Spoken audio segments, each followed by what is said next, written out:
Let's talk about body language and several other skills.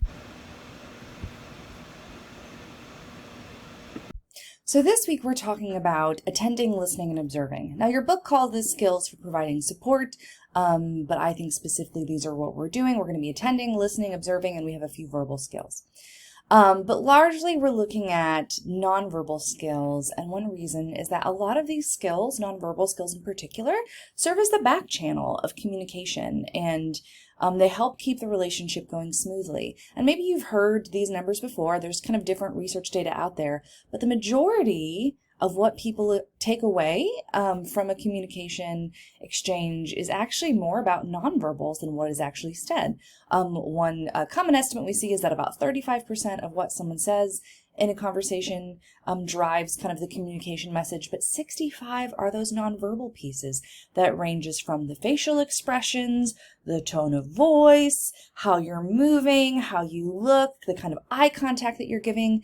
These can be incredibly important, helpful things that people often take for granted that can also do a lot to set the tone in your helping relationship and can do a lot to encourage people to feel comfortable or quite anxious.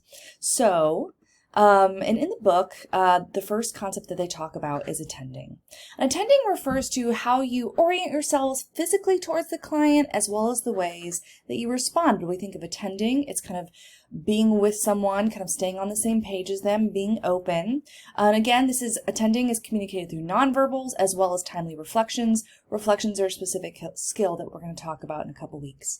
But the way that you orient yourself in a helping relationship and really in any kind of conversation shows a lot about how engaged you are or not. So in attending to clients, you want to be kind of facing the client, you want to give them your eye contact. You know, this isn't a very attending way to be, right? You want to be here, you want to be focused, you want to show I'm paying attention to you. Listening can go along with attending. Listening is a really important skill in helping relationships. And in the book, they describe listening as the ability to kind of capture and understand messages that clients communicate. It involves trying to hear what clients are saying, but also understand what clients are saying. Because again, sometimes someone can say one thing, but what they actually mean is the different, such as the very famous helping situation of, how you been doing lately? And the client says, okay. They don't look okay, do they? And so client experience helps you kind of decipher when there's discrepancies between what a client is saying and how they might actually feel. So just remember that knowing your individual client is key here. But listening, as I said, is very critical for showing that you're paying attention. And active listening involves listening very closely to try to pick out those different pieces. One thing that you can do is paraphrase back. We're going to talk about paraphrasing in another week or so. That's the ability to kind of relate back what you just heard.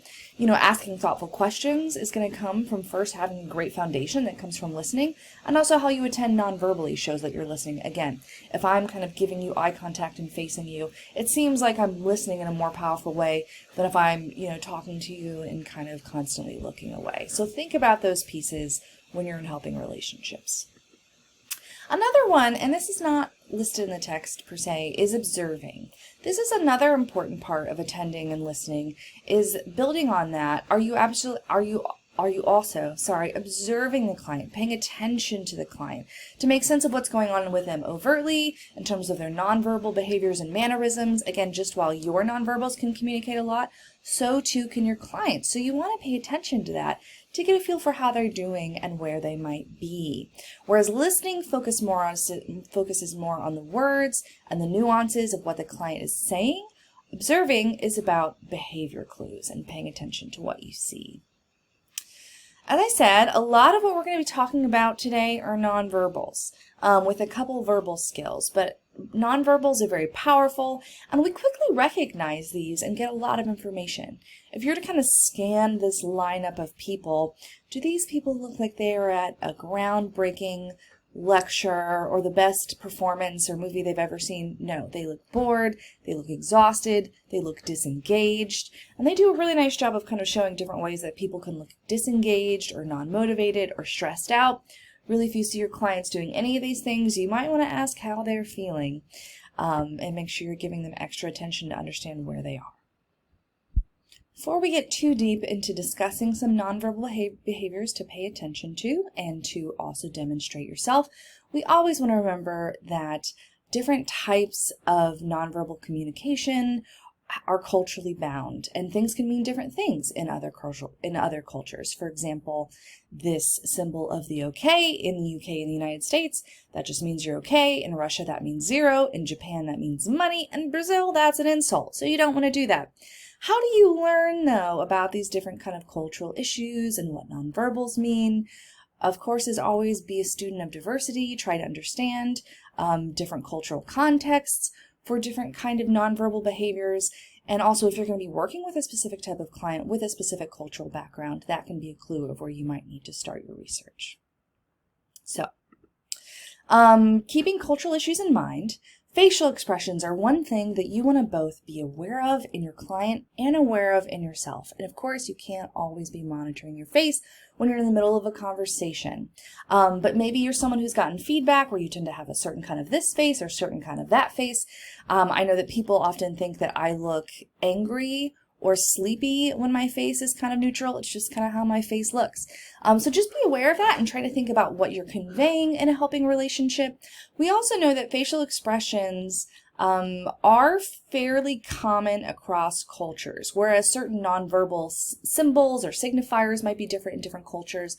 When someone's excited, kind of across the globe, we get excited. When we're afraid, when we're disgusted, when we're stressed, these are kind of consistent things. So pay attention to these in clients, and they will give you a big clue as to maybe how they're doing and feeling in that moment. Another thing that you want to be aware of for yourself and with your clients are kind of head nods and kind of positioning. You know, if someone is kind of tracking with you, or if you're tracking with someone as they're speaking, an occasional head nod can go a long way. You don't want to do it all the time, but we can call that one type of nonverbal minimal encourager, is to kind of, as someone is talking, just to give a light nod. And again, is someone facing you as they're talking? Are they looking away a lot? That can give a clue about how engaged they might be in the conversation. Body posture, proxemics. These are all things that are also important in helping a relationship. And we know what body posture is. Proxemics kind of refers to how close you are to the client, how you are kind of physically attending to the client.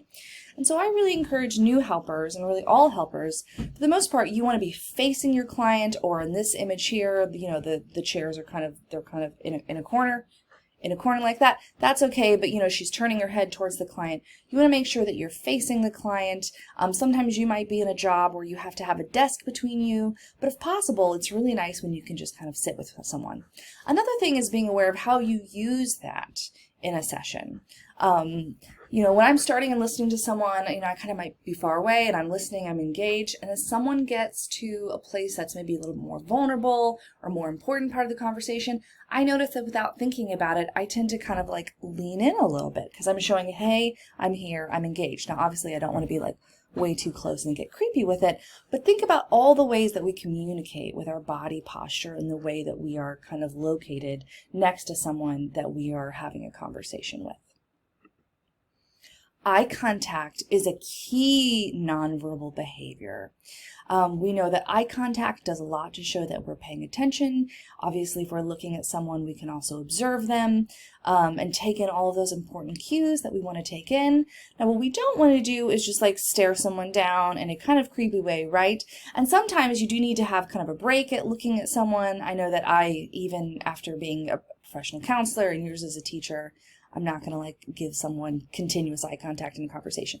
It's okay to like do a quick glance away occasionally, but you want to give pretty consistent eye contact in helping interactions. A couple things to note. Sometimes clients may struggle with eye contact, and if you see that, there could be a few reasons there. One thing is they might be slightly anxious in the moment or unsure of themselves.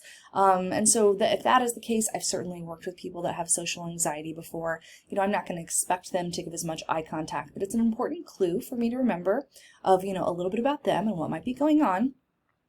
Another piece is remembering, as always, there can be cultural exceptions, and in some cultures, looking someone directly in the eye can be a sign of disrespect, depending on the interaction and the power structures at play, whereas in the United States, we largely value eye contact. So again, I encourage you to try and keep pretty steady eye contact when you're in helping interactions, but make sure you're also just not staring them down. It needs to be kind of easy, relaxed, and consistent eye contact.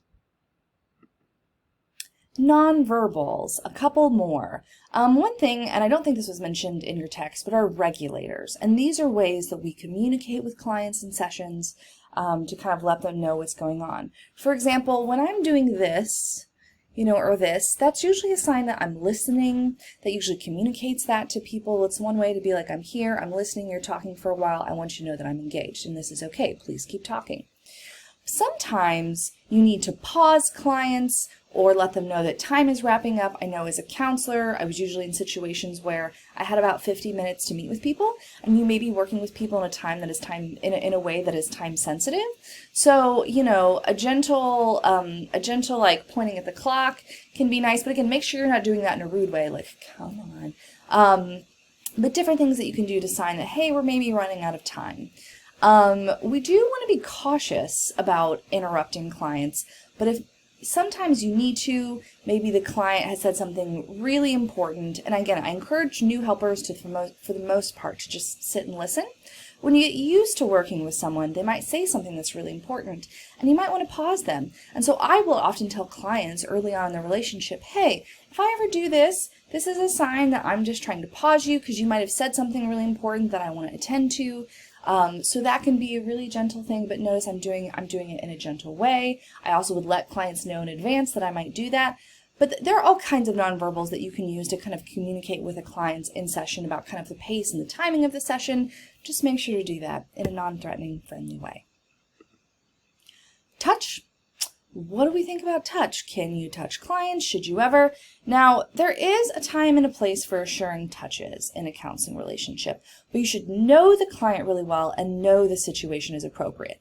For example, if you're working with kids are going to come up to you and they're going to try and hug you or high-five you. What are you going to do? Be like, sorry, kid, it's not going to happen? Usually in situations like that, if the client is trying to, give you a high-five, give you a hug, it's usually going to be okay. Now that's different if it's an adult, do they have other motivations? Again, you should want to know the client really well. But this is why, for the most part, helpers should largely avoid touching, but there will be moments and times where it is appropriate. It's just good to have a little bit of experience and a little bit of wisdom around the helping process before engaging in touch with clients. But again, another example that I can think of is when I was working with cancer survivors, there were definitely times that they would cry, and in later times when I maybe had 10, 12, 15 sessions with some of these people, they might want to give me a hug after the end of a really emotional session. But again, I knew them for a really long time. I knew that, if they were just talking about preparing to die or the treatments they were getting through and, they were happy they were going well, those can be really emotional. And maybe in some cases it's okay to give a little encouraging pat on the arm. But again, you want to do this very thoughtfully. And for the most part, I encourage you as a new helper to avoid touching most of the time. One more note about nonverbals. Just be aware of how you are communicating nonverbally, because there are aggressive ways to communicate nonverbally and more open ways to communicate nonverbally. Many years ago, I read a study about someone who gave the exact same speech in a room full of people, but they used different hand gestures every time. And one of them, they did a lot of pointing to emphasize their points, and they would do this, yeah, this is what I mean. And another, they would do this. I was thinking, this is the point. How do you think people responded? People were far more turned off by what felt like a very authoritarian, very bossy kind of pointing, whereas this kind of indicates more openness, more of an invitation, a little bit more even power dynamics between the speaker and listener. So be aware of kind of the tone, even of your body language. Now, verbal messages. There are several things in this chapter that speak to some verbal kind of basic foundational stuff, and we will get into more specific skills in the next couple weeks. The first is tone of voice. Tone of voice can communicate a lot. You know yourself, you know how you talk to people. Are you someone that can be very assertive? Do you tend to be very shy and meek in the way that you communicate? You want to make sure in a helping situation that you are assertive but warm, kind, open, very kind of evenly paced, And remember that at times it can also be helpful to match the client's tone of voice. Now, if the client is obviously sounding really upset, you don't need to get really upset in your tone, but just kind of being aware in your tone that maybe this is more serious and communicating that with your tone of voice. So kind of mess around with tone of voice when you're kind of communicating with other people and see what changes you might notice. Also, grammatical style is really, really important. For example, I'm someone, I love a good word. I like that language has the ability to capture a really specific thought, but sometimes I don't need to bring my GRE words into helping interactions because it's not a place for me to sound smart and fancy, because that can also make me seem like I'm holding people at a distance. You want to try and match the level of language that your client is speaking at, because you don't want to intimidate people. You want them to feel comfortable with you. And that also means when I talk about matching the client's kind of grammatical style, sometimes clients will also come in and like curse, and they'll ask me, they've asked me before, is it okay if I say shit here? Is that all right? I'm like, you can say whatever the hell you want. Letting them know that however they wish to communicate in the setting is okay, so long as no one is being verbally attacked. As long as they're not verbally attacking me or someone else, it's fine. But let clients kind of communicate in the way that is natural for them and try to kind of match their level if possible so that they can feel comfortable with you. Minimal encouragers are another big skill, and I'll have a slide on more of those in a minute. But these are kind of occasional like mm-hms, yes, wows, things that you say in a communication. If someone is talking for a while, I might do an occasional to let them know that I'm listening. But be careful about how they come across. You don't want to do them all the time, and you also have to think about the tone. For example, if someone tells me really important and personal to them, and I say, wow, that communicates something different than wow, So think about those little pieces. Approval reassurance. This is a verbal statement that is used to provide support and reassurance. It's often a normalizing statement. I'll give examples of that in a moment. Another is disclosures. Disclosures are when you might disclose a similarity. This can be useful to build rapport, but should be kept to a minimum. And again, I'll give more examples in a moment. So, back to minimal encouragers.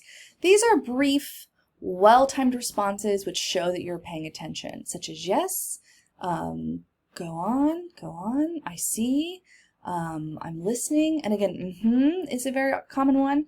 Okay, right, I hear you, I'm with you. Just brief little statements, and again, we don't want to do these too often or we can feel kind of robotic. Just every now and then, these can be really nice to encourage someone to keep talking. It can feel just nice to know that someone is listening, giving you space to talk all that you want, but letting you know with their body language and verbally with these skills that they are engaged. Approval reassurance. Now, these can be tricky, but also very powerful. Approval reassurance, again, it's kind of a verbal statement used to provide support and reassurance. I think of them as like normalizing statements, such as if someone talks to me about how their marriage is ending and they're trying to navigate what to do with their kids, I might say, that's really hard to handle, or that would be a tough situation for anyone. I'm looking to you want to give this, these kinds of statements in moments where we kind of understand that almost anyone would find that difficult, right? Like, yeah, that sounds like a really tough situation. Also things like, I can see that you're trying really hard, or wow, that sounds like an exciting opportunity. These can just be really encouraging little statements that, again, the goal should be to kind of normalize their experience. And remember that sometimes, they're talking about something and someone else could connect with that on a human level. However, it is not appropriate to use these to kind of like downplay a client's situation, like that example of like sympathy. Like, you don't want to say, oh, you're going to be fine, you'll get through it, when they're talking about something really difficult and they kind of want to dive into why it's difficult. We don't want to use these in a way that wraps up what the client is saying. And we also don't want to use these to push our values on the client. And that's why we have to be careful. When you give kind of approval reassurance to clients and you're kind of affirming what they're saying, you want to use that thoughtfully, because you also don't want the client to kind of become hooked on your approval, right? So give these thoughtfully, sparingly, but think, is this a time when the client could maybe use a little bit of genuine encouragement, or is this a time when like a little normalizing statement could go a long way? Because people tend to feel very alone in their experiences, and often don't realize that, some things are just kind of hard for everyone, and that's okay. Disclosures. Building on that, disclosures can also be a skill that really normalizes someone's experience. A disclosure, and they talk in the book, they call this disclosures of similarities. This is any time that the helper shares a bit about themselves with the intent of normalizing the client's experience and reminding them they aren't alone. You know, for example, if someone were to talk about being abandoned by a parent. I had actually 2 father figures that abandoned me as a kid before I was adopted by my dad. And so saying something quickly like, you know, I experienced being abandoned by a parent too as a kid, and it was really difficult. And then right back on the client is the key. If you share a disclosure, it should be something that's very thoughtful, something that you might share in common with them, but you want to keep it very brief. And you want to turn the focus right back around to the client, because it is not, you're not trying to open up the conversation to be about you. You don't want it to be an opportunity where the client is then digging into your life. Remind them, you know, I just wanted to share that because I thought maybe that would be comforting to you to hear. So it should be done thoughtfully, and remember, give them briefly and turn the conversation back on the client. But if done well, disclosures of similarities I find can be really powerful in helping people open up. And I also find that a lot of people who are drawn to helping professions have something that they have experienced in their past, and sometimes letting other people know that you've experienced those things can just help them feel a lot more comfortable with you as a helper. But as I said, just make sure you're doing this thoughtfully. Silence is a really big skill. This is not obviously a verbal skill, it's a non-verbal skill. But silence is really powerful. And I find that silence is one of those skills that new helpers at the bachelor's level and even my master's level students can really struggle with it. We are often taught to be uncomfortable with silence, that we should always be filling the room with talk, but silence can be really powerful. Sometimes, for example, if a client is trying to work out a thought or experiencing a big emotion, using silence just to give them a little bit of space can go a long way. Creating those silences can be helpful in giving people time to think through either what you're asking them, you know, if you ask a question, making sure you give them a little time to answer is important. But also sometimes you ever find that, you know, you're talking through something and you kind of keep realizing more as you're talking through it and feeling your way through it. We want to give people space and room to breathe in a counseling session, so don't be afraid of the occasional silence. Silence can also be an important tool for you. You know, a lot of times in helping sessions, we feel like we have to fill every moment with words. But sometimes a moment of silence, even for ourselves, is important to gather our thoughts. You know, and if I'm having a conversation with someone, whether that's a loved one or in a helping situation, and they, you know, say a client says something really profound or asks me a question about what they were just saying, if I'm not sure how I want to respond, I might say, you know, give me a moment. This is really important. I want to think through my response. Okay, and then I kind of come up with a response. So don't be afraid of silence. Silence can be your friend, but as a new helper, it may take a little bit of experience with getting used to silence. Remember that you don't have to fill every moment with talking. And finally, as we talked about before, interruptions are sometimes a necessary part of helping, specifically if you need to pause someone because they've just said something really important, or if you're trying to wrap up. But for the most part, as a new helper, during a lot of the conversation, you want to avoid interrupting people. Let them get their thoughts out. Give them time to share. And remember that in the exploration stage, the first stage of helping, you're trying to do a lot of attending, listening, observing. So that involves you often not being that active and giving them space to go and giving them space to talk. So again, mostly avoid interruptions, but recognize that there are going to be some situations where it's appropriate and important to interrupt a client. So I know that was a lot. There are a lot of skills in this chapter, but again, these are going to be really important foundational skills to some of the more active verbal skills that we're going to talk about in the coming weeks. I just want to encourage you just to remember that everything we're covering in the exploration stage is going to be important to know and to apply in your final project. So start using these skills as we're going through these different skills. Start practicing them in daily conversations. I encourage you to be a student of helping skills in your daily interactions and just kind of see what difference does this make in the way that I'm talking to people. That's all that I have for this week. Happy reading, and I'll see you over on the discussion board.